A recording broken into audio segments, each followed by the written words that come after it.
가장 핫했던 이슈, 그리고 또 제가 취재했거나 취재하고 있는 이슈들을 우선적으로 중점적으로 정리해서 여러분들한테 설명드리고 알리는 시간 가지려고 하고요.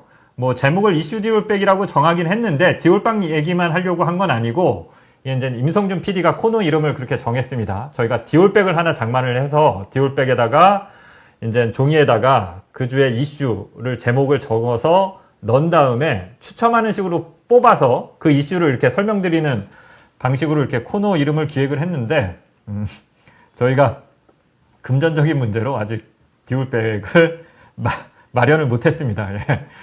혹시 디올 관계자 여러분들 뭐 협찬 받습니다. 협찬 해주시면 감사하게 받습니다. 예. 사실 저희가 이제 디올백 보도로 그 디올백을 전 세계에 알리지 않았습니까? 뭐 BBC가 메인 뉴스로 다루고 막 뉴욕 타임스 일면에 나고 뭐 남미 언론, 뭐 아프리카 언론까지 다 보도를 했는데 이 정도 홍보해드리기가 쉽지 않은데, 예. 디올백 관계자 여러분들이 어떻게 생각하시는지는 잘 모르겠네요. 예.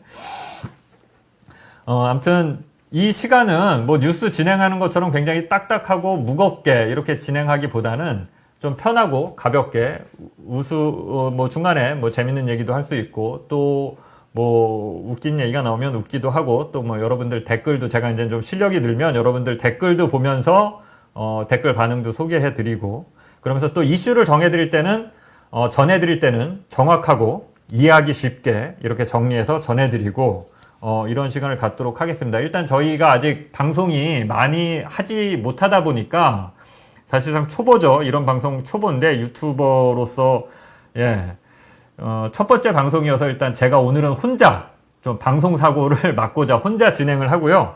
저희가 실력이 이게 이제 1주, 2주, 3주 쌓여서 이 방송이 안정적으로 진행이 된다라고 하면, 그 주에 가장 이슈가 되는 어떤 정치인들, 또 어떤 이슈가 되는 사람들, 초대할 수 있으면 초대하고요. 뭐 전화 연결 할 수 있으면 전화 연결하고요. 오늘 같은 경우는 지금 지금 서울의 소리 이명수 기자가 디올백 관련해서 피의자 신분으로 서울중앙지검 형사 1부에서 지금 현재 조사를 받고 있습니다. 아마 밤 9시, 10시 이때쯤 조사가 끝날 것 같은데요. 만약에 조사가 끝나서 저희가 전화 연결을 생방으로 할 수 있으면 뭐 전화 연결도 한번 해보고 이런 식으로 좀 진행을 하려고 합니다. 오늘 주로 전해드릴 내용은 영부인의 거짓말입니다. 제가 이제 디올백 보도를 하기는 했는데, 디올백 보도하면서 전해드리지 않은 굉장히 많은 내용들이 있습니다. 최재형 목사와 김건희 여사가 한 차례 만나서 몰카만 촬영한 게 아니라 1년 8개월 동안 카카오톡으로 대화를 했잖아요. 그러니까 그 카카오톡에 굉장히 많은 김건희 여사의 발언이 담겨 있는데, 이 발언을 분석해보면 저희가 김건희 여사에 대해서 많은 부분들을 알 수 있습니다. 그 중에서 하나, 김건희 여사에 대해서 파악할 수 있는 게, 김건희 여사가 거짓말을, 그러니까 입만 열면 거짓말을 한다는 겁니다. 그것도 바로 들통날 거짓말을 천연덕스럽게 해요. 진짜인 것처럼. 약간 뭐 허언증 환자가 아닌가 싶기도 하고, 이 내용은 저희가 지금 계속 이제 다른 분들이 들어오고 계셔서 일단 디올백 사건 먼저 정리하고 한 10분, 20분 후에 본격적으로 김건희 여사가 어떤 거짓말을 했는지 영상과 카카오톡을 통해서 전해드리도록 하겠습니다. 예, 지금 첫 방송인데도 지금 400분 넘게 들어와 주셨는데 일단 감사드리고요. 제가 아직 이 방송이 생방 이런 방송이 익숙지가 않아서 이 댓글을 지금 실시간으로 잘 못 보고 있습니다. 예, 그 여러분들 디올백 사건이든 아니면 저와 관련된 어떤 다른 사건 사고, 요새 저하고 관련된 일들이 굉장히 많이 진행되고 있어요. 뭐 검사 탄핵도 손중성 검사 같은 경우는 저하고 뭐 관련이 있고요. 안동훈 검사는 저하고 직접적인 상관은 없지만 간접적으로는 또 상관이 있습니다. 그 내용도 이따 전해드릴 거고, 그 다음에 지금 오늘 국회가 개원했는데 지금 3특검법이 거론되고 있죠. 오늘 조국 신당에서 한동훈 특검법 오늘 그냥 바로 첫날인데 발의를 해버렸죠. 한동훈을 전국구 스타로 만들어 준 기자가 또 저 아니겠습니까? 검언유착 보도로. 예. 그래서 이런 부분들 저희가 앞으로 진행되는 대로, 예, 열심히 취재해서 전해드릴 거고요. 또 제 나름대로 또 기획 아이템들, 뭐 특종하는 게 사실 쉽지는 않은데 특종이 있으면 또 특종 아이템들 이런 것들 취재해서 보도는 또 보도대로 하도록 하겠습니다. 일단 먼저 간단하게 디올백 사건이 그동안 어떻게 진행되어 왔는지 시간 순서별로 타임라인을 통해서 한번 설명을 드리겠습니다. 타임라인 화면 띄워주시고요. 자, 김건희 여사와 최재형 목사가 2022년 6월 20일에 아크로비스타에서 첫 번째 만나죠. 1차 접견인데 이때 180만 원어치 샤넬 화장품과 그 향수를 선물합니다. 3개월 뒤인 9월 13일에 2차 접견을 하죠. 이때 디올백을 선물하면서 몰카 촬영을 하죠. 이로부터 1년 2개월 뒤인 작년 11월 27일에 제가 이제 MBC를 사표 내고 나와서 서울의 소리와 함께 디올백 수수 사건 첫 보도를 하게 됩니다. 이게 1년 2개월 이렇게 오래 걸렸는데 이게 오래 걸린 이유가 최재형 목사님께서 좀 고민이 많았던 것 같아요. 영상 촬영하고 이걸 결심해서 저희한테 제공하는 데 있어 한 거의 1년 정도 시간이 걸렸어요. 그래서 1차 보도가 좀 늦어졌는데 이게 뭐 별다른 이유는 없습니다. 이명수 기자와 제가 영상 확보하는데 약 한 1년여의 시간이 걸렸다. 그래서 보도는 늦어진 거고요. 예. 이 보도가 굉장히 큰 이슈가 됐는데 대통령실이나 윤석열 대통령, 김건희 여사가 별다른 입장이 없다가 이제 총선이 코앞에 다가오니까 어쩔 수 없이 입장을 발표하죠.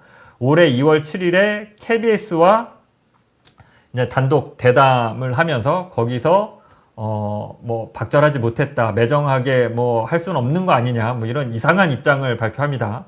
그리고 4월 11일 22대 총선이 치러졌는데 야권이 총 192석을 획득하면서 크게 승리하죠. 윤석열 정권의 정권 심판론이 제대로 먹힌 총선이었습니다. 그렇게 되자, 정권의 힘이 빠지게 되자 그동안 조용했던 검찰이 비로소 움직이기 시작합니다. 5월 3일 이번 달 초에 이원석 검찰총장이 디올백 사건 엄정하게 신속하게 수사해라, 전담팀 만들어라 이렇게 지시를 하고요. 그러면서 이 디올백 사건을 수사하는 형사 1부의 검사 3명을 파견하죠. 예, 이제 강력한 수사 의지를 드러냅니다. 이러면서 디올백 사건은 이막으로 접어듭니다. 그냥 보도해서 사람들이 알고 이렇게 비판하는 식이 이제 검찰 수사 단계로 접어든 거죠. 5월 13일 날 최재형 목사가 검찰에 출석해서 첫 번째 조사를 받고요. 일주일 뒤인 5월 20일에 백은정 대표가 조사를 받습니다. 제가 그리고 지난주 5월 22일에 디올백 관련 2차 보도를 합니다. 디올백 관련 2차 보도의 내용은 디올백 샤넬 명품을 선물만 한 게 아니다. 사실은 굉장히 구체적이고, 예, 사람을 딱 특정해서 어느 자리에 앉혀달라 이런 정도로 구체적인 청탁이 여러 건 있었다. 최재형 목사가 김건희 여사에게 청탁을 했다는 얘기죠. 청탁이 있었던 것뿐만 아니라 이 청탁을 받은 김건희 여사가 이 사적 청탁을 들어주기 위해 혹은 알아봐주기 위해 대통령실 직원과 국가보훈부 직원까지 동원해서 최재형 목사에게 연결해주고 이 사적 청탁의 내용을 서로 상의하도록 했죠. 굉장히 중요한 보도였습니다. 그 이후에 5월 23일 날 최재형 목사가 출국 정지죠. 출국 정지됐다는 보도가 나옵니다. 이때 출국 정지가 된 건 아니고 그 이전에 출국 정지가 됐는데 보도가 이때 나오고요. 이명수 기자가 지금 현재 오늘 오후 2시에 중앙지검에 출석해서 조사를 받고 있습니다. 피의자 신분입니다. 명예훼손, 김건희 여사의 명예를 훼손했다. 이래서 지금 현재 조사를 받고 있고요. 이명수 기자는 오늘 조사 내용이 뭐 특별한 게 있을까 싶은데 이명수 기자는 오늘 특이할 만한 내용이 검찰에 모든 자료를 다 오늘 제출했습니다. 영상, 1년 8개월 동안의 카카오톡, 그리고 뭐 최재형 목사가 정리한 뭐 메모, 뭐 모든 내용을 오늘 다 제공한 것으로 제가 알고 있고요. 예. 그리고 내일 5월 30일인 내일은 최재형 목사의 2차 조사가 예정돼 있죠. 내일 최재형 목사가 조사받는 주요 내용은 저희가 지난주에 보도됐던 청탁이 있었다는 사실, 이 청탁을 어떻게 볼 것이냐, 그리고 이 청탁, 사적 청탁을 들어주기 위해서 김건희 여사가 대통령실과 국가보훈부 직원들을 동원했는데 이것을 어떻게 볼 것이냐, 또 이 과정이 어떻게 이루어졌느냐, 이 내용이 아마 내일 중점적으로 조사를 검찰에서 조사하지 않을까 이렇게 생각을 합니다. 지금 이 타임라인에서 중요한 거는 검찰의 수사가 너무 늦었다는 거죠. 작년 11월에 보도했는데 거의 6개월이 지나서 이제 검찰총장의 수사 지시가 있었고 반년 만에 수사가 시작됐다는 겁니다. 그래서 검찰이 이제 수사의 첫 번째 단계는 자료 확보부터 시작하지 않습니까? 근데 이 자료 확보에 굉장히 난항을 겪었죠. 아크로비스타에서 이 방문객이나 어떤 택배 관련한 그 대장을 확보하려고 했는데, 아크로비스타 측에서 관련 자료가 다 없다. CCTV는 뭐 이미 보관 기한이 뭐 열흘, 보름 이 정도밖에 안 돼서 CCTV 없고, 그 다음에 뭐 택배 관련해서는 택배 기록을 남겨놓는데, 김건희 여사의 선물이 들어간 그날만 딱 그 택배 대장이 없다는 거죠. 지금 뭐 이런 말도 안 되는 이유로 지금 초반 그 자료 확보에 좀 검찰이 난항을 겪고 있는 걸로 보이고요. 다만 다행인 거는 어제였죠. 어제 검찰 중간 간부 인사가 있었습니다. 그러니까 부장급 인사가 있었는데 지금 김건희 수사팀의 부장과 수사 검사들은 인사를 내지 않는 것으로 일단, 그러니까 유임하는 것으로 지금 이렇게 보도가 나오고 있습니다. 그러니까 일단은 현재까지 표면적으로 드러난 것은 검찰이 굉장히 여론을 의식하고 있고 수사 의지가 있거나 수사 의지가 있는 것처럼 대외적으로 보이고 싶어 한다. 이렇게 볼 수 있을 것 같아요. 자, 이제 지금 대략 타임라인을 통해서 어떻게 이 수사가 이루어져 왔는지 살펴봤고요. 지금 약 한 740분, 750분 가까이 들어오신 것 같은데, 오늘 전해드릴 내용, 핵심 내용을 지금부터 좀 전해드릴까 합니다. 앞에서 설명드린 대로 오늘은 일단 그동안 미공개됐던 영상의 일부, 그리고 카카오톡 대화 내용 일부를 통해서 김건희 여사가 자신과 관련해서, 자신의 의혹과 관련해서 이런저런 변명을 하면서 거짓말을 하거든요. 어떤 거짓말을 했는지 거짓말 1, 2, 3, 세 가지를 일단 보도록 하겠습니다. 먼저 최근에 MBC에서 보도가 하나 있었죠. 김건희 여사가 최재형 목사가 선물한 책을 어이없게 버리고 갔습니다. 최재형 목사가 선물한 책뿐만 아니라 전직 대통령들이 직접 사인하고 어떤 낙관까지 해서 도장까지 찍어서 선물한 것들을 몽땅 버리고 갔죠. 이게 이제 MBC에서 단독 보도로 알려졌는데, 먼저 일단 이 보도, 뭐 다들 아시겠지만 정리하는 정리하고 다시 리마인드 하신다는 어떤 차원에서 한번 보고 계속 이어서 가보도록 하겠습니다. 예, 영상 보여주세요. 최재형 목사가 김 여사에게 위스키를 전달할 때 함께 해줬다는 책을 발견했다는 제보가 들어왔습니다. 제보자는 윤석열 대통령 부부가 살던 서초동 아파트의 입주민이었습니다. 윤상문 기자의 단독 보도입니다. 아크로비스타 입주민 권성희 씨는 독서광입니다. 재활용품 분리수거장에서 이웃들이 내놓은 책을 종종 가져옵니다. 2022년 말에도 책 한 무더기를 들고 왔습니다. 아크로비스타에 살던 윤석열 대통령 부부가 한남동 관저로 이사간 직후였습니다. 경호원들이 안 보이니까 이분들이 이사 가셨나? 근데 이게 짐스럽다고 생각하셔갖고 뭐 버리고 가셨나? 최근 김 여사의 명품 가방 수수 의혹 사건 관련 뉴스가 쏟아지면서 책을 다시 봤습니다. 저자 이름은 최재형. 김 여사에게 디올백을 건넨 바로 그 목사입니다. 최재형이라는 저자가 있는 것이 4권이 있는 거예요. 전태일실록 1, 2에 북녘의 종교를 찾아가다, 평양에선 누구나 미식가가 된다 등 모두 4권입니다. 표지를 넘기면 윤석열 대통령님, 김건희 여사님께 드립니다. 저자 최재형 목사라고 똑같이 적혀 있습니다. 자필 메모도 붙어 있습니다. 쓴 날짜는 2022년 7월 23일입니다. 사신 게 아니고 선물 받으신 거구나. 이제 이 생각을 했고. 최 목사에게 책 사진을 보여줬습니다. 김 여사에게 준 책이 맞다고 했습니다. 최 목사는 김 여사에게 디올백 말고도 여러 차례 금품을 건넸다고 주장해왔습니다. 2022년 7월 23일에는 40만 원대 듀어스 27년산 위스키 한 병과 자신의 저서 8권을 보안검색대에서 일하던 사람들에게 전달해달라 부탁했다고 했습니다. 실제로 김 여사가 받았는지 확인은 안 됐습니다. 그런데 이때 건넸다는 책 가운데 4권이 분리수거장에서 발견된 겁니다. 하지만 위스키 행방은 확인이 안 됩니다.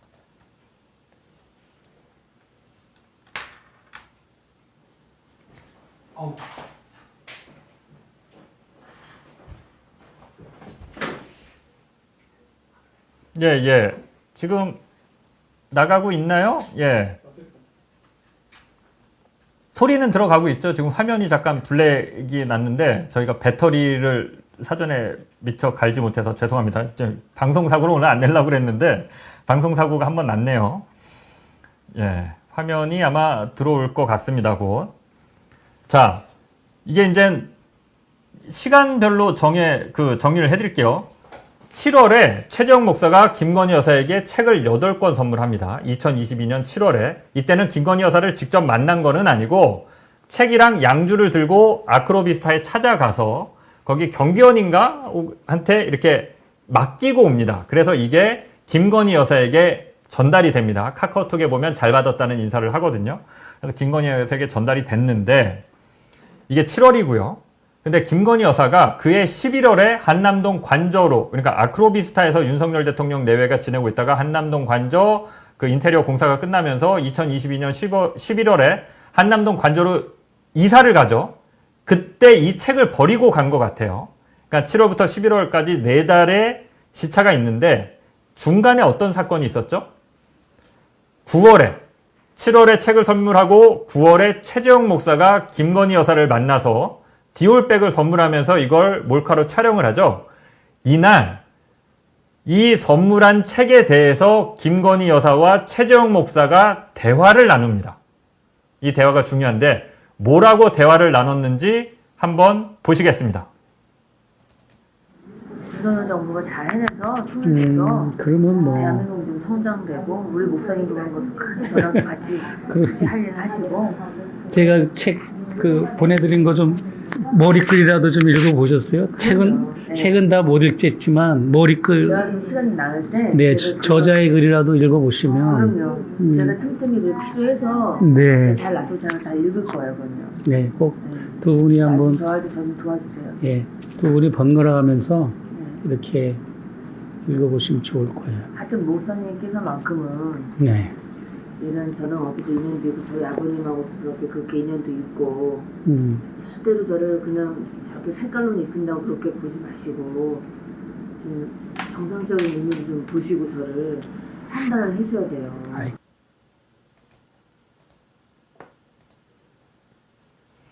예, 영상 보셨는데요.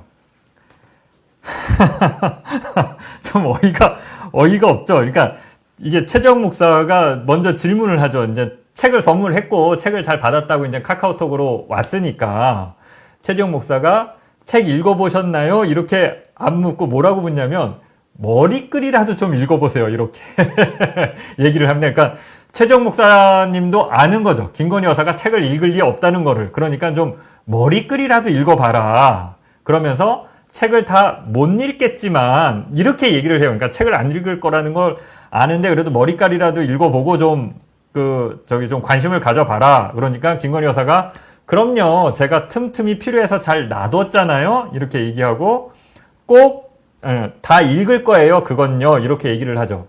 책을 읽겠다. 잘 놔뒀다. 그래 놓고 2달 뒤에 어떻게 하죠? 다 버리고 가죠. 예. 이게 이제 뭐 걸릴 줄 몰랐겠죠. 예. 이게 이제 김건희 여사의 거짓말 1을 보셨고요. 다음은 요거는 이제 좀 거짓말 1은 좀 뭔가 그러니까 이제 재미로 저희가 전해드린 거고 거짓말 2는 좀 보다 심각합니다. 김건희 여사가 그러니까 윤석열 대통령이 대통령에 당선되기 전에 유세 과정에서 어떤 일이 있었죠? 김건희 여사의 학력, 경력, 위조, 조작, 부풀리기, 의혹이 아니라 사실상 팩트죠. 이런 것들이 언론에서 집중 보도되니까 김건희 여사가 직접 나와서 대국민 사과를 하죠. 2021년 12월이었습니다. 요 대국민 사과와 관련한 거짓말도 있습니다. 일단 먼저 이 당시에 김건희 여사가 국민들에게 어떻게 사과했는지 이 영상부터 보시겠습니다. 일과 학업을 함께하는 과정에서 제 잘못이 있었습니다. 잘 보이려 경력을 부풀리고 잘못 적은 것도 있었습니다. 그러지 말았어야 했는데 돌이켜보니 너무나도 부끄러운 일이었습니다. 모든 것이 저의 잘못이고 불찰입니다. 부디 용서해 주십시오. 국민 여러분께 진심으로 사죄의 말씀을 드립니다.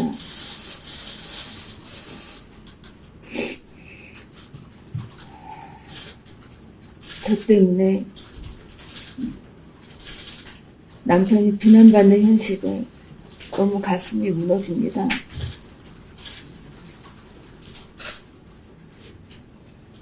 과거의 잘못을 깊이 반성하고 국민의 눈높이에 어긋나지 않도록 조심하겠습니다. 많이 부족했습니다. 네, 지금 김건희 여사가 2021년 12월, 그러니까 이때가 대통령 선거를 앞두고 한참 그 양당 후보들이 그 치열한 선거 유세전을 벌일 때 상황이었죠. 이 기자회견 다들 기억하실 겁니다. 이게 12월이었고, 자, 2달 뒤에, 그러니까 21년 12월에 이런 기자회견을 하고 2달 뒤에 김건희 여사가 자신의 학력 경력 위조에 대해서 최재형 목사에게 카톡으로 이렇게 얘기를 합니다. 카카오톡 화면 띄워주세요. 자, 김건희 여사가 이렇게 얘기합니다. 그것도 전 전혀 모르는 사람인데 포토샵으로 다 조작까지 했더라고요. 전 정말 일 중독일 정도로 살아왔어요. 줄리니 동건이 정말 기가 막힌 얘기를 막 지어서 내는 걸 보면 악마라는 생각이 들죠. 그러니까 자신을 이렇게 비난하는 언론들, 기자들, 이런 사람들 악마다 지금 이렇게 얘기하고 있는 거고요. 게다가 봤다는 사람까지 나오니 얼마나 거짓 선동에 능한지 뭐 아무튼 고소했으니 그 다음 화면이요. 결과가 나오겠죠. 그 정도로 저들은 사악합니다. 자신을 비판하는 사람들을 사악하다고 얘기하는 겁니다. 솔직히 저희가 진보였었는데 보수는 뭐 정도는 아니었어요. 진보는 진짜 너무 심해요. 자기를 비난하는 진보 진짜 너무 심하다. 아는 게 상관없죠. 그냥 정치 탄압이에요. 제가 허위 학력이라고 우기는 게 용어 하나 잘못 썼다고. 다음 화면이요. 제가 허위 학력이라고 우기는 게 용어 하나 잘못 썼다고. 서울대 경영대학원 석사 썼다고. 서울대 전문경영대학원 전문을 안 썼다고 허위라고 주장. 엄청난 세력들입니다. 너무 열심히 살아온 죄값입니다. 너무 열심히 사셨대요. 예. 다음 화면이요.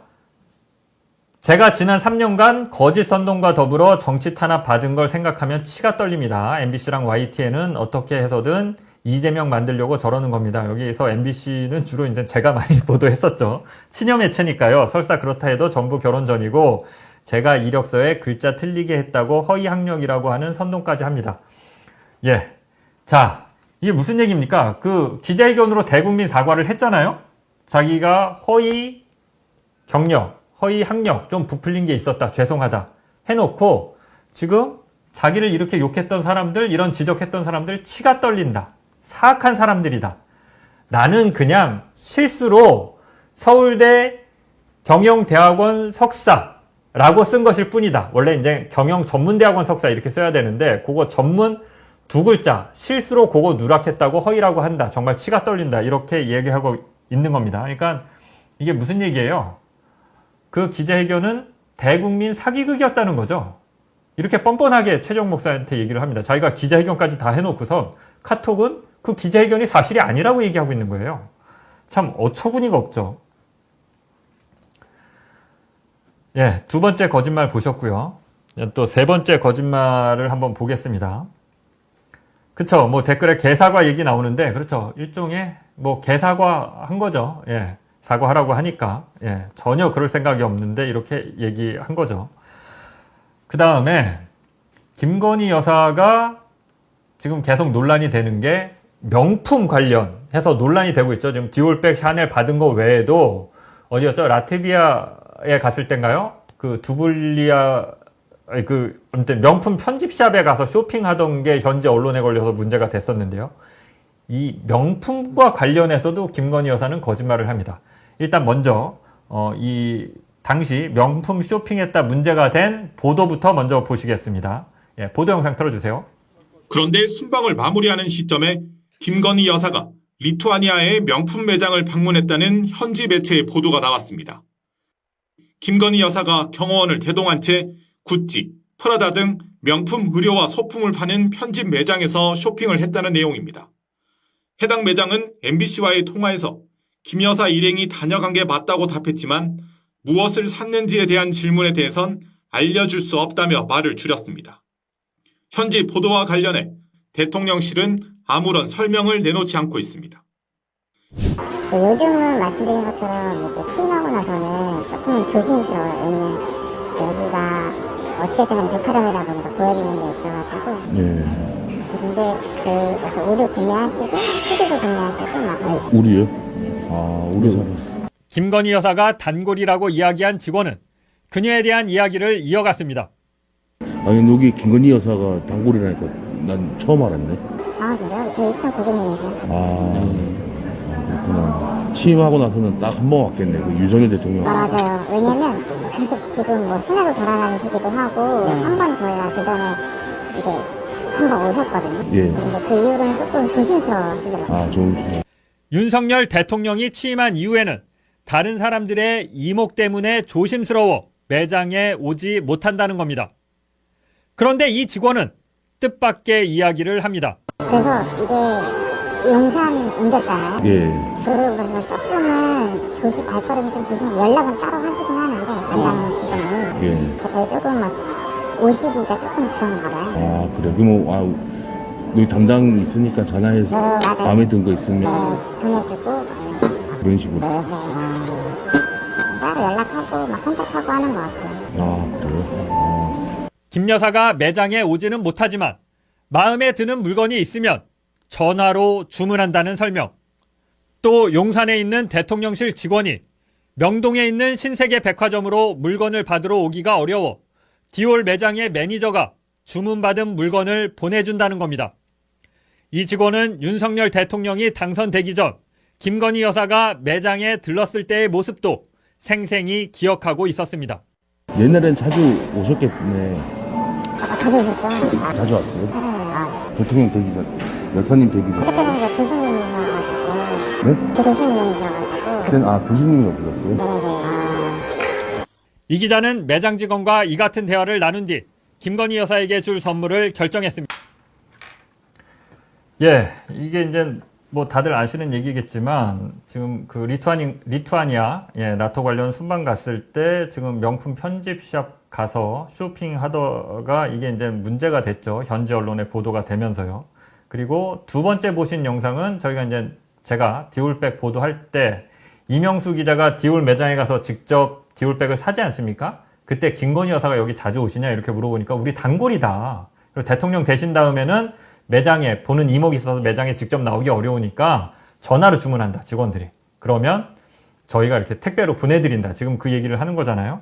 그러니까 김건희 여사가 명품을 좋아한다는 거는 뭐 다들 아실 겁니다. 근데 김건희 여사가 자기한테 이런 이미지가 더 씌워져 있다는 걸 알아요. 그래서 최재형 목사와 카톡을 나누는 카톡 대화 중에 자신이 명품을 좋아한다는 이미지에 대해서 뭐 변명 내지는 해명하는 게 있습니다. 그 카톡 화면을 보시겠습니다.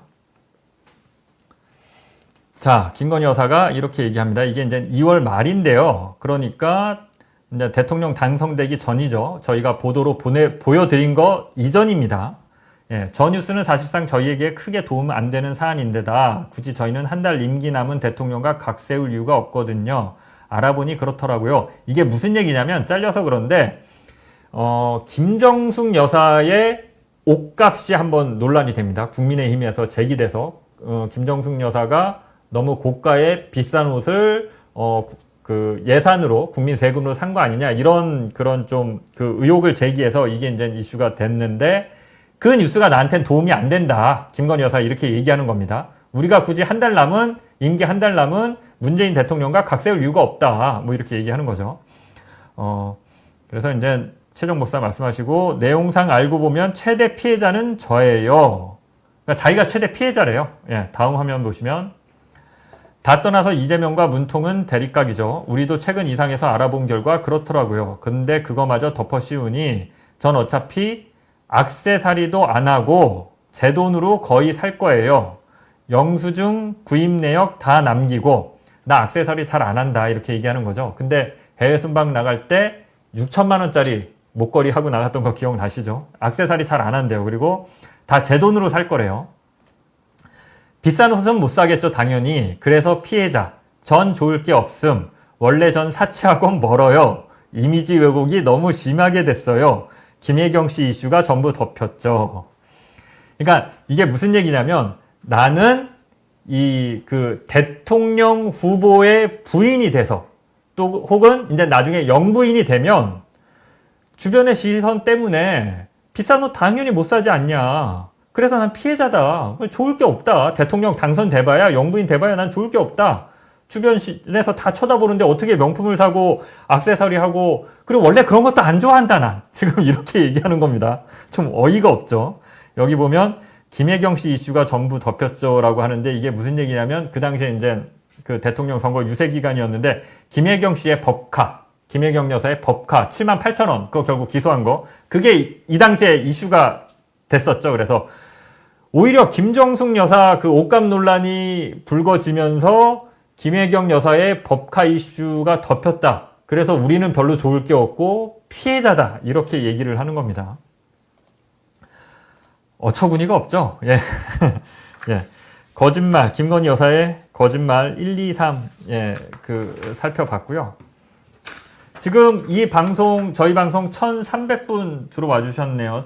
첫 방송인데도 너무 많이 들어와 주셔서 감사드리고요. 지금 이 방송은 서울의 소리도 함께 실시간으로 방송되고 있습니다. 서울의 소리도 많이 후원해 주시고요. 서울의 소리 지금 2,000명 들어와 계시네요. 총 합치면 3,300명이 현재 보고 계시는데, 너무 감사드린다는 말씀 드리겠습니다. 오늘 제가, 주목하는 이슈가 또 하나 있습니다. 이 상대적으로 좀 많이 주목하지 않는 이슈인 것 같은데요. 안동환 검사 탄핵, 국회에서 탄핵 소추했는데, 헌재에서 결국 이 탄핵이 통과되지 않았죠. 그래서 결국 직무에 복귀하는 걸로 이렇게 됐는데요. 이 안동환 검사는 왜 탄핵 소추가 됐냐면 서울시 공무원 간첩 조작 사건, 유성 씨죠. 검찰에서 유성을 간첩으로 엮었는데 이게 조작된 게 들통이 나서 결국 유성 씨는 간첩으로 처벌받지 않죠. 사법 처리를 받지 않고 다 무죄가 나옵니다.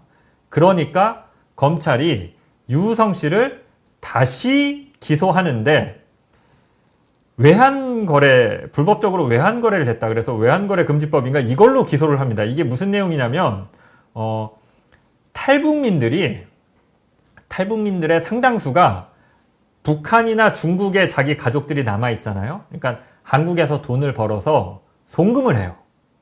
근데 이 송금을 그냥 뭐 북한의 은행으로 보낼 수 없잖아요. 그러니까 중간에 브로커를 끼고 많이 해요.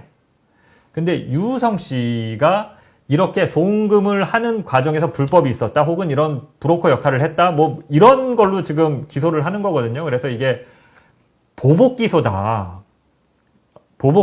그래서 유성 씨의 이 불법 송금 의혹이 1심에선 유죄가 나오는데 2심에서 이거는 공소권 남용이다. 그리고 대법원까지 확정 판결 받아서 처음으로 우리나라 법원에서 검사가 공소권을 남용한 판결로 이렇게 대법원에서 판결한 사건이죠. 그래서 민주당에서 이 안동환 검사가 이제 그 불법적으로 송금했다 이 혐의를 가지고 유우성 씨를 기소한 그때 이제 그 부장검사였나 아마 뭐 그랬을 겁니다.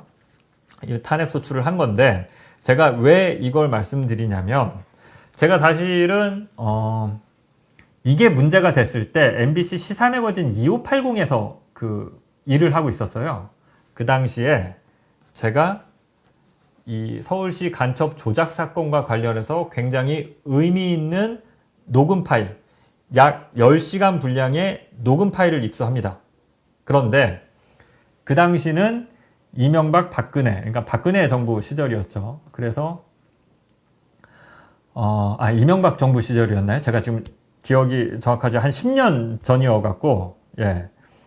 박근혜 정부 시절이었던 것 같네요. 그리고 MBC에서 보도가 불발이 됩니다. 그 당시에 다 이명박 박근혜 시절에 뭐 김재철 사장, 김장겸 사장 이런 사람들이 사장하고 다 이제 저쪽 보수 정권의 그 입맛에 맞는 보도만 할 때거든요. 예. 비 오는 날에 소세지 빵이 잘 팔린다 뭐 이런 보도 기억하실 겁니다. 한창 그런 보도 할 때여갖고 2580에서 이걸 발췌했다가 제가 한마디로 킬됩니다. 까이죠. 그리고 이제 문재인 정부 들어서서 제가 이거를 그제서야 비로소 2014년, 15년도에 발췌했다가 까인 거를 5년 만에 2020년에 비로소 보도를 합니다. 그 보도 내용 잠깐 같이 보시겠습니다. 첫 번째 보도입니다. 서울시 공무원 유우성 씨 간첩 조작 사건, 검찰이 최근 이 사건 담당 검사들에게 무혐의 처분을 했는데요. 국정원의 조작에 동조했거나 최소한 묵인했다는 증거가 없다는 이유입니다. 그런데 저희가 10시간 분량의 유우성 씨 첫 재판 육성 녹음을 입수해서 분석해 보았더니 수상한 점이 여기저기서 발견됩니다. 유우성 씨가 무죄를 선고받은 이 재판, 당시 검사들은 간첩 유우성이 조작이란 걸 정말 몰랐을까요? 먼저 남효정 기자가 보도합니다. 2012년 11월 국정원 합동신문센터. 화교이면서 탈북자였던 유가려 씨가 서울시 계약직 공무원이던 친오빠 유우성 씨를 탈북자 명단을 빼돌린 첩자라고 진술하면서 사건은 시작됐습니다. 훗날 고문과 조작이 드러나 1, 2, 3심에서 모두 간첩 혐의가 무죄로 밝혀진 바로 서울시 공무원 간첩 조작 사건입니다. 일반적인 공안 사건과 달리 국정원 합동신문센터가 있다는 이유로 수원지법 안산지원에서 열린 증인신문. 2013년 3월 4일 검찰 측 신문이 시작되자 이시원 검사가 140개의 질문을 쏟아냅니다. 보고했어요? 반탄 부부장은 오빠 유우성에게 탈북자 신원정보 자료를 받아오라 이렇게 지시하던가요?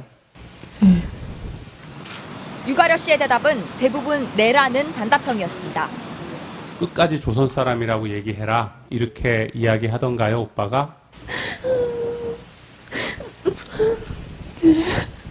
증인이 이야기하는 예라는 거는 각본에 짜여쳐서 예라고 대답하지 않으면 지금 중앙합동신문센터에 다시 돌아가서 어떤 일이 벌어질지 모르는 상황에서 그런 울음 섞인 예입니다. 2시간 뒤 시작된 변호인 반대신문.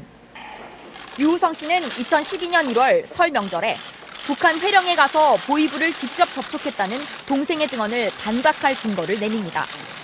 2012년 1월 22일에 날짜가 박혀있는 중국 연길에서 찍은 가족 사진입니다. 너하고 아버지랑 같이 설 내려고 들어갔는데 그때 가족 사진도 있어. 가족 사진 집 근처에도 찍었는데 그 사진은 누구야? 그 사진에 나온 거는 누구냐고. 그 사진이 귀신이 찍은 거야. 또 2012년 10월 북한 보위부의 지령에 따라 유가려와 유우성 둘만 비행기를 타고 중국에서 한국으로 왔다는 진술을 반박할 사진도 제시합니다. 여기 증거 있는데요. 증거 사진 혹시 동시에 보일 수가 있어요? 2012년 23일 날부터 아버지 3명이서 같이 이동하면서 찍은 사진은 무슨 사진이야? 이런 거짓말. 유가려 씨는 말문이 막혀 울음만 터뜨립니다. 그때마다 검사가 끼어듭니다. 변호인이 제출하지 않은 자료입니다. 같이. 근데 그러면 지금 여기 보여주면 안 되죠. 그럼 원본 진정성이 없는 증거인데 믿을 만한 거라는 거 입증을 좀 해야 되는 것 같습니다. 이런 식으로 물증을 제시해도 검찰은 무시로 일관했습니다. 유가려 씨는 법정에 나올 때까지 오빠가 구속됐다는 사실조차 몰랐습니다. 교치소에 gat혀 있습니다. 그대로 말씀하신 게 갇혀 있다고요? 갇혀 있어요, 오빠 지금. 아, 며칠 동안 갇혀 있었습니까? 오빠가 지금 갇혀 있는 걸 모르고 계셨습니까? 잘 몰랐습니다. 그리고 수사기관에 협조하면 오빠와 함께 한국에서 살 수 있을 거라 들었다고 말합니다. 오빠하고 같이 살 수 있다고. 오빠랑 같이 그렇게 살 수 있다고. 한국에서 살 수 있다는 겁니까? 아니면 중국에 가서 살 수 있다는 겁니까? 한국에서 살 수 있다고. 변호인들이 그건 거짓말이라고 알려주자 이번에도 검사가 직접 나서 반박합니다. 한국에서 살 수 있다 이렇게 말했다. 그 거짓말인 거 아세요 지금? 그 부분은 검사님 수밖에 없습니다. 한국 법에 의하면은 가려 씨나 오빠나 한국에서 살 수 없이 절대로 추방돼야 된다. 그것도 역시 사실과 다릅니다. 그렇다는 그러면서 계속 한국에서 보호할 것처럼 회유성 발언까지 합니다. 우리 증인이 이런 모든 내용을 얘기하고 중국으로 가면 생명을 보존할 수가 있을지 어떻게 대한민국 정부가 이런 부분에 있어서 보호 조치를 강구하지 않을 수 있겠습니까? 보다 못한 변호인이 문제 제기를 합니다. 사건 조작하시려고 하니까 힘드시죠? 아니 여기서 한번 법정에서 아니, 예의는 그러니까 좀 지켜주십시오.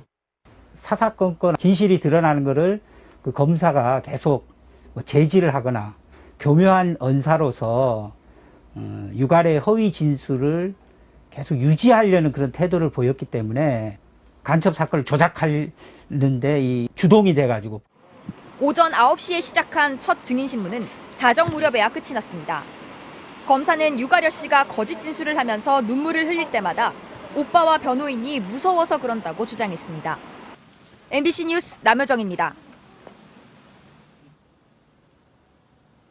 네, 보도 잘 보셨습니까? 좀 긴데요. 이게 이제 이 당시에 그 보도를, 그러니까 리포트를 두 개를 합니다. 이제 앞부분에 제 후배, 그 당시 이제 제 출입처에 이진 후배가 앞에 걸 했고 제가 이제 뒷보도를 하는데 중요한 내용은 지금 보신 이 리포트에 다 담겨 있습니다. 제가 왜 이걸 다시 보여드리냐면 검찰이 사건을 조작하는 수법이 여기 나옵니다. 그러니까 핵심인데 어떤 부분이 핵심이냐면 유가려, 지금 이게 첫 번째 재판입니다. 예, 증거보전 절차라고 사실은 이제 재판이라기보다는 증거보전 절차라는 어떤 하나의 어떤 증거를 보전하는 판사 앞에서 그런 어떤 사법 절차인데, 아무튼 재판이라고 치고, 근데 이날 굉장히 치열하게 보면 그 검사와 변호인 측의 그 공방이 오가죠. 여기서 핵심은 유가려가 지금 국정원과 검찰에서 유우성, 우리 오빠 간첩이에요. 저 여기 남한에 우리 오빠 간첩 활동 도와주러 왔어요. 보위부로부터 그렇게 지령 받았어요. 지금 뭐 반탄부부장 나오고 막 하지 않습니까? 그렇게 지금 진술을 한 겁니다. 국정원과 검찰에서.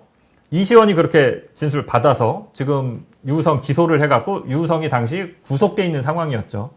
재판을 받는 중에 한참 재판이 진행됐는데 변호사가 별 생각 없이 이렇게 얘기한 겁니다. 유가려 씨를 잘 달래기 위해서 겁먹은 것처럼 보여서. 아니, 오빠도 지금 이렇게 구속돼서 갇혀 있지만, 감옥에 있지만, 씩씩하게 재판 잘 받고 있지 않냐. 있는 그대로 사실대로 얘기하면 된다. 변호인이 이렇게 얘기하니까, 울던 유가려 씨가 갑자기 울음을 뚝 그치고, 오빠가 갇혀 있다고요? 이렇게 물어봐요. 황당하죠? 아니, 우리 오빠 간첩이에요. 그랬으면 둘 다 깜빵 가는 게 당연하잖아요. 근데 유가려는 우리 오빠가 왜 감옥에 있지? 이걸 모르는 거예요.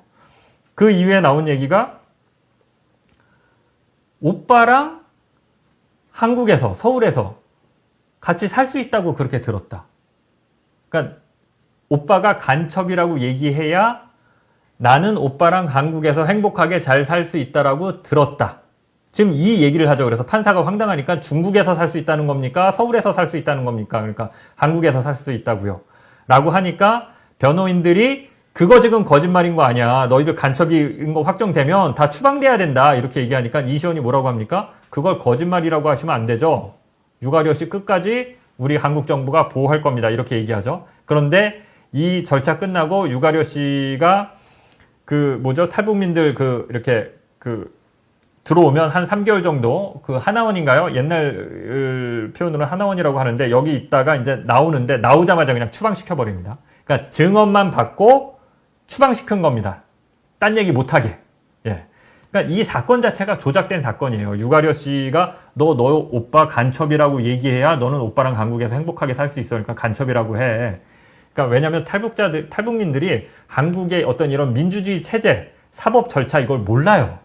그러니까 막 겁주고 이렇게 해라고 하면은 처음에 맞닥뜨리는 게 국정원, 검찰 뭐 이런 데니까 그냥 그렇게 얘기하는 겁니다. 그렇게 얘기했고, 증거 보전 절차도 사실 이 그 조작의 하나의 수법인데, 증거 보전 절차라는 건 뭐냐면 어떤 사람이 중요한 내용을 알고 있어서 증언을 해야 되는데 이 사람이 오늘 내일 해요. 예를 들어서 말기암 환자야. 그래서 언제 죽어도 이상하지 않아. 그런데 재판은 굉장히 느리잖아요. 이 진행되는 게. 그러니까 판사 앞에서 미리 증언을 받아놓는 겁니다. 이게 증거 보전 절차거든요. 아니면 이 사람이 급한 일로 반드시 외국에 나가야서 오랫동안 있어야 된다거나 이럴 때는 미리 그 증언만 판사 앞에서 받는 게 증거 보전 절차인데, 유가려 씨는 증거 보전 절차를 할 이유가 없잖아요. 그냥 정식 재판에서 재판을 하면 되는데, 증거 보전 절차라는 전혀 그렇게 할 필요 없는, 대한민국 정부가 신병을 확보한 유가려에 대해서 증거 보전 절차로 증언만, 오빠 간첩이지? 네, 요 증언만 쏙 들은 다음에 이거 끝나니까 너 추방 나가. 이래놓고 재판한 겁니다. 유우성 사건을.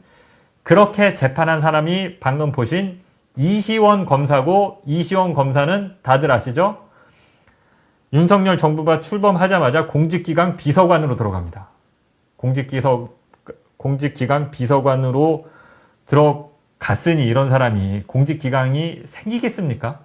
최근에 무슨 건강상의 이유로 공직기강 비서관에서 물러났다라고 해요. 이게 제가 굉장히 좀 애정을 갖고 있는 취재였는데요. 왜 그러냐면, 이건 좀 뭐 사족일 수도 있는데 설명을 드리면, 그 당시에 저에 앞서서 사실은 2580에 저 말고 다른 선배 기자가 이 간첩 조작 사건을 최초 보도하려고 해요. 2580에서. 그래서 유가려 씨가 그 하나원에서 나오자마자 단독 인터뷰를 합니다. 나온 날인가 아마 그날 단독 인터뷰를 할 거예요. 근데 이때 사연이 있는데 회사에 보고를 못 하는 거예요. 이명박 박근혜 정부 시절이니까. 그 선배 기자가. 그래서 MBC 카메라를 안 들고 가고 다른 사제 카메라를 들고 가서 아마 인터뷰를 진행했나 그랬을 거예요. 사실대로 위에 보고하면 취재 단계부터 막히니까. 그렇게 취재를 해서 어렵게 취재를 해서 발제를 했는데 결국 MBC에서 보도가 안 됩니다. 그러면서 서울시 공무원 이 간첩 조작 사건은 뉴스타파, 한겨레 이런 데서 이제 집중적으로 보도를 하게 되죠. 그러니까 저는 이 뉴스타파 보도가 나온 이후에 이제 이 간첩 조작 사건이 이슈가 됐겠죠. 이슈가 된 다음에 이제 후속 취재를 들어갔습니다. 이제 따라가는 보도를 하는 거죠.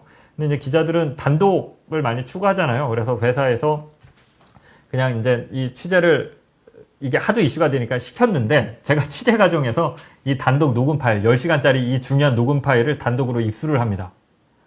그래서 이거를 보도하겠다고 발제를 했는데, 보통 기자들이 단독을 해오면 이거 굉장히 중요한 보도잖아요. 이게 검찰이 어떻게 사건을 조작했는지가 이 10시간 녹음 파일에 지금 다 생생하게 나오지 않습니까? 이시원 검사가 어떻게 조작했는지가. 혼났어요, 회사에서. 단독을 했다고. 왜 이런 걸 취재하냐고. 그래서 이 취재가 그 당시에 가로막혀요. 회사에서 못 나갑니다. 이게 제대로 보도가 안 돼요. 2580에서 제가 보도를 하긴 하는데 이 내용을 다 빼고 보도를 합니다. 저는 이걸 어렵게 이 녹음 파일, 10시간 녹음 파일을 들고 와서 이걸 보도하겠다고 발제를 했는데 이 내용을 다 빼고 보도를 해야 되니까 제 심정이 어떻겠어요. 그래서 제가 그때 이 10시간짜리 녹음 파일을 들고 지금 같이 저랑 이 저널리스트를 하고 있는 임성준 PD를 찾아갑니다. 당시 임성준 PD는 그냥 민간인이었고, 뭐 기자 이런 거 아니었고, 그냥 사업하는, 홍보 영상 열심히 만들고 하는 친구였는데, 편집을 이제 잘 하니까, 이 10시간 녹음 파일을 들고, 임성준 PD의 사무실이 그때 서울 양재역에 있었는데요. 양재역에 찾아가서, 이거 나 도저히 이대로는 못 묻겠다. 이거 좀 세상에 알려야 된다. 그래서 그때 이거 편집을 해요. 그냥 되게 좀 러프하게, 영상 없이, 그냥 10시간짜리 녹음 파일을 한 20분 정도로 이렇게 추려서 핵심적인 내용 20분짜리 파일을 만들어서 그거를 그 당시에 아무튼 이런저런 뭐 민주당에도 갖다 주고 뭐 이렇게 오마이뉴스에도 줬나 뭐 이런 식으로 해갖고 제가 했다는 걸 모르게 해서 이제 공개를 합니다. 근데 이제 이걸 유튜브에 띡 올리다 보니까 그 당시에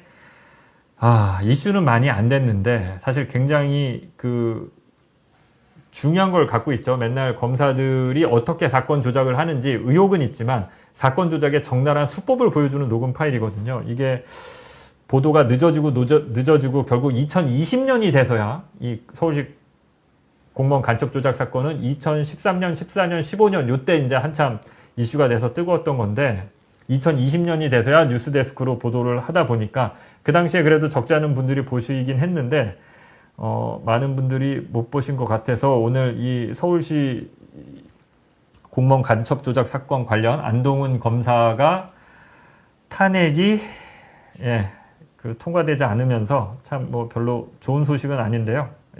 요걸 다시 한번 전해드렸습니다. 이제 이런 식으로 앞으로는 제가 취재한 내용을 우선적으로, 근데 뭐 제가 취재했다고 뭐 중요하지도 않은 거 뭐 옛날에 이런 걸 갖고 와서 하지는 않고 나름대로 좀 중요한 내용들, 특히 저희가 이 저널리스트 채널이 갖고 있는 방향성, 검찰개혁, 언론개혁입니다. 검사들 관련 그리고 언론 관련 이 부분들이 있으면 제가 또 그런 부분들을 또 나름 MBC에 있을 때나 지금도 또 많이 취재하고 있습니다. 그래서 이런 것들 우선적으로 전해드리고 그 주에 또 이슈가 된 것들 전해드리고 그렇게 하겠습니다. 이제 슬슬 정리를 해야 될 시간이 된 것 같은데요. 1,600분 들어오셨고요. 서울의 소리는 약 한 2,000분. 지금 통틀어서 한 3,600분 정도가 지금 저희 방송을 봐주시고 계신데요. 앞으로 제가 좀 바빠질 것 같습니다. 지금 취재하는 내용들도 좀 굉장히 좀 중요하고 의미 있는 또 이제 보도들 준비하고 있고요. 그 외에도 지금 아까 앞에서 짧게 말씀드렸는데 22대 국회가 오늘 시작을 했습니다. 국회가 개원하자마자 오늘 민주당은 1호 법원으로 최상병 특검법 발의하겠다라고 했고요. 조국혁신당에서 1호 법안으로 오늘 아예 한동훈 특검법을 발의를 했습니다. 그리고 또 하나의 특검법은 김건희 종합특검법이죠. 자, 세 가지 특검법이 지금 민주당과 조국혁신당이 힘있게 추진하겠다라고 하는데 이 세 가지 특검법 중에 최상병 특검법만 빼면 나머지 두 가지 한동훈 특검법과 김건희 특검법이 다 제가 최초 보도했던 내용들입니다. 한동훈 특검법은 어디서 시작합니까? 검언유착 의혹 보도에서 시작하죠. 검언유착 의혹 보도를 2020년 3월 31일 MBC에서 첫 보도를 하니까 3일 뒤인 4월 3일 한동훈 검사장 아마 손준성 검사 이렇게 공모를 했을 걸로 보는데요. 손준성 검사가 4월 4일 검찰 조직에서 움직여서 고발 사주로 맞대응을 합니다. 나중에 알려지긴 하지만. 그래서 그 당시에 고발하라고 사주된 사람 중에 한 명입니다. 제가. 그래서 이 관련 내용은 제가 취재했고 제가 직접 관련이 돼 있고요. 고발 사주를 당하기도 했고요. 그래서 제가 당사자이기도 하고요. 그래서 이런 이슈들을 앞으로 제가 계속 팔로우업하고 취재하고 하면서 정리해서 전해드릴 생각이고요. 이 특검법 굉장히 중요하죠. 지금 뭐 검찰이 제대로 뭐 김건희 디올백 같은 경우도 수사를 한다고는 하고 있는데 제대로 수사할지 정말 미지수고요. 자료 확보도 제대로 못 해갖고 어떻게 갈지 모르는데 뭐 이런 내용들 앞으로 전해드리도록 하겠습니다. 다음 주 방송 광고를 하나 하겠습니다. 앞에서도 설명드렸지만 김건희 여사가 최재형 목사랑 1년 8개월 동안 카카오톡으로 대화를 나눴는데요. 이 1년 8개월 동안의 카카오톡 대화 내용 거의 전부를 입수해서 분석을 했습니다. 여기 보면 많은 내용이 담겨 있는데 일단 지난주에 저희가 보도했을 때 논란이 된 게 보도 내용보다도 여러분들이 많이 관심을 가져주셨던 게 보안과 보완 논란이었죠. 김건희 여사가 이제 보완이라고 하니까 최재형 목사님이 보안이라고 정정을 해주시는데 이게 정확히 어떻게 된 건지 요런 것들 좀 소소하긴 하지만 여러분들이 많이 관심을 갖고 있는 것 같아서 이런 거 좀 전해드리려고 하고요. 김건희 여사가 이제 맞춤법 사실 논란이 있는데 이것도 문제라면 문제가 될 수 있죠. 김건희 여사는 자신이 정당하게 석사, 박사 학위 받았다는 거 아닙니까? 예, 고학력자인데요. 예, 기본적인 전 국민이 다 아는 맞춤법을 몰라서 이런 모습을 보이는데 이런 것들 그리고 여기까지 할 수 있을지 모르겠는데 아무튼 이 카카오톡 내용 중에서 좀 제가 그 보도 가치가 좀 밀린다, 후순이다라고 생각해서 지금까지 알려드리지 않은 내용들을 좀 정리해서 알려드리려고 해요. 여기에는 김건희 여사가 그 재밌는 내용 중에 각각의 인물을 평합니다. 조국이 어떤지, 유시민이 어떤지, 문재인이 어떤 사람인지, 노무현이 어떤 사람인지, 김어준이 어떤 사람인지. 그러니까 흔히 말하는 진보 진영에 잘 나가는 셀럽들, 인사들, 정치인들에 대해서 품평을 해요. 김건희 여사가. 예. 이걸 보면 또 김건희 여사가 그 단순히 품평으로 끝나는 게 아니라 그 시점의 정국 그리고 그 시점의 이슈에 대해서 어떤 생각을 갖고 있는지를 알 수 있고요. 단순히 이게 생각에서 끝나는 게 아니라 김건희 여사의 생각이 그대로 국민의힘의 입장이 되고 윤석열 당시 대선 캠프, 윤석열 대통령의 입장으로 이어집니다. 예, 일치해요. 사실 디올백 사건도 단순히 김건희 여사가 디올백을 받았다라는 게 문제가 아니라 김건희 여사가 사실상 대한민국을 좌지우지하는 것 아니냐. 형식, 절차, 법 다 무시하고 자기 하고 싶은 대로 하는 거 아니냐. 이게 드러난 사건이라고 저는 생각하는데요. 이런 것들을 디올백 수수만큼은 아니지만 카카오톡의 대화의 행간을 읽어보면 그런 내용들을 알 수 있거든요. 그래서 다음 주에는 또 다음 주에 어떤 중요한 이슈가 있으면 그 이슈와 함께 다 알려드리지 못한 김건희 여사의 카카오톡 대화 내용 알려드리도록 하겠습니다. 채널 운영 관련해서 이제 짧게 말씀드리고 갈게요. 뭐 앞에서 어느 정도 소개해드리긴 했는데요. 제가 사실 좀 고민이 많습니다. 지금까지는 저는 이제 기자고 보도로 승부해야 된다. 그래서 이런 생방 안 하고요. 다른데 출연 섭외가 들어와도 사실 다 이렇게 좀 거절을 했었어요. 그리고 계속 취재에 매진을 했었는데 사실 가장 힘있게 특종이라고 생각해서 4개월 동안 올인했던 취재가 뭐 아시는 분들 아시겠지만 한 3, 4주 전쯤에 이제 흔히 말하는 꽝이 났죠. 굉장히 좀 이상한 사건인데 그것도 나중에 제가 좀 어떻게 뭐라 그럴까 좀 설명을 드릴 기회가 있으면 나중에 설명드리겠습니다. 아무튼 시청자 여러분들, 구독자 여러분들께는 죄송하고요. 그래서 이게 좀 그 중요한 취재가 꽝 나다 보니까 살짝 제가 좀 멘탈이 좀 흔들렸습니다. 제가 멘탈이 강한 편인데 이거 계속 이렇게 가는 게 맞나? 그래서 지금 어떻게 보면 이게 맞는지는 모르겠는데 취재와 방송을 그래도 좀 병행해보자. 이게 취재한다고 너무 방송을 안 하니까 그냥 구독자도 좀 줄고요. 사실 솔직히 말씀드리면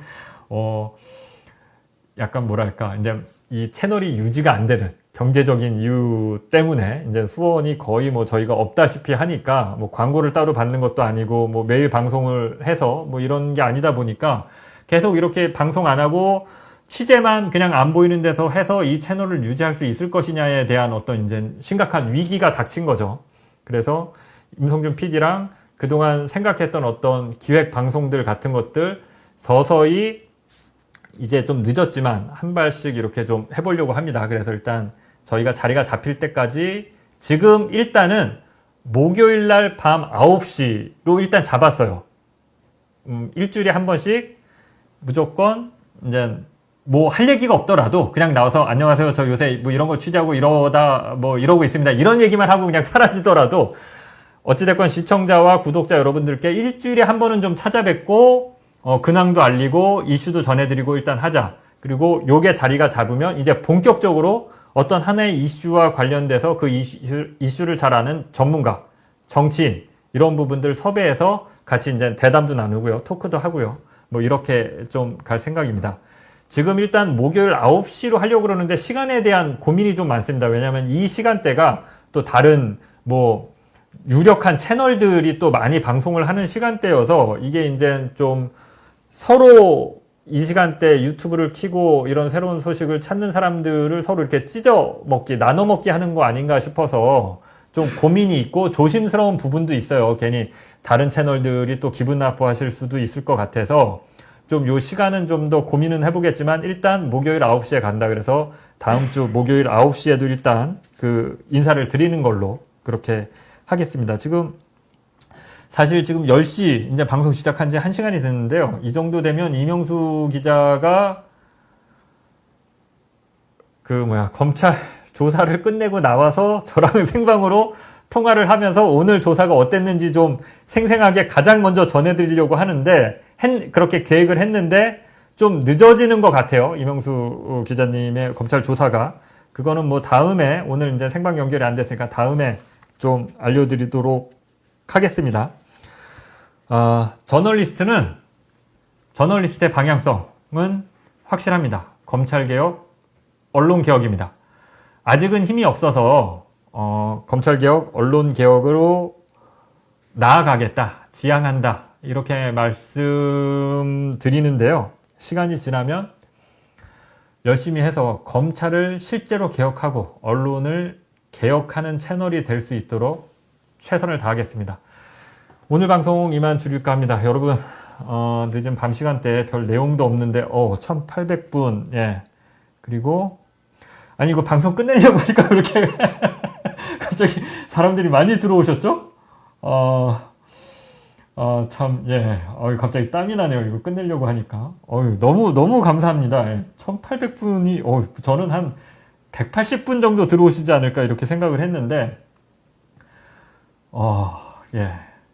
제가 오늘 혼자 주저리 떠드느라고 사실 댓글을 많이 못 봤습니다. 저희가 이제 좀 방송이 자리 잡으면 제가 댓글창도 잘 볼 수 있게 이제 저기 스크린도 하나 준비해서 댓글도 좀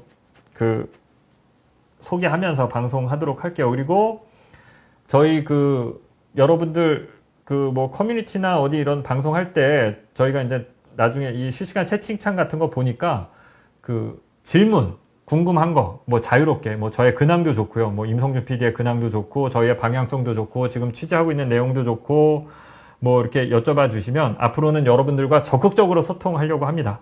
예.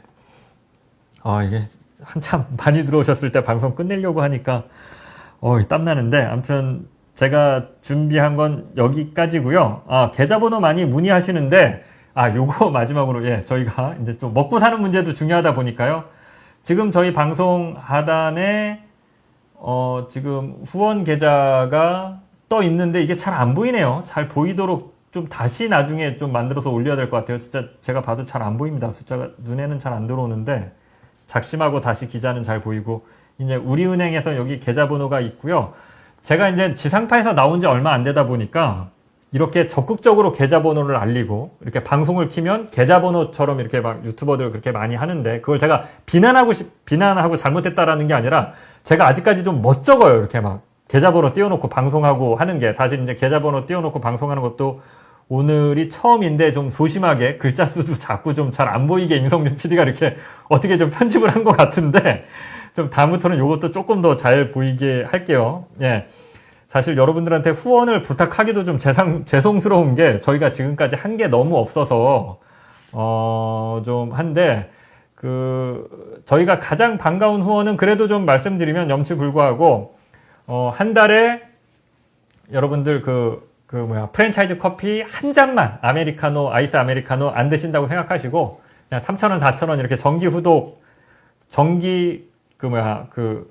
후원 해주시면 그게 좀 가장 저희한테 큰 힘이 될 것 같고요. 저희가 일부러 분란의 씨앗이라고 생각해서 저희 채널은 그냥 여러분들 후원에 광고도 현재 없고 슈퍼챗도 안 됩니다. 그냥 슈퍼챗도 그냥 아예 막아놨어요. 예. 좀 이렇게 아직까지는 제가 그래도 얼마 전까지 지상파에 있었는데 막 슈퍼챗 받으면서 막 돈 이렇게 막 방송 중에 올라가고 슈퍼챗을 쏴주실 분들이 있을지는 모르겠는데 아무튼 좀 아닌 것 같아서 앞으로 그런 방향성은 방송 좀 더 하고 또 여러분들하고도 이제 좀 같이 고민하고 하면서 좀 이렇게 방향을 좀 잡아가도록 하겠습니다. 예, 이만 오늘 인사드리겠습니다. 다음 주 목요일 9시에 다시 찾아뵙겠습니다. 여러분 좋은 밤 되시고요. 예, 오늘 시청해 주셔서 시청자 여러분, 후원자 여러분, 구독자 여러분 감사합니다. 지금까지 저널리스트 장희수 기자였습니다.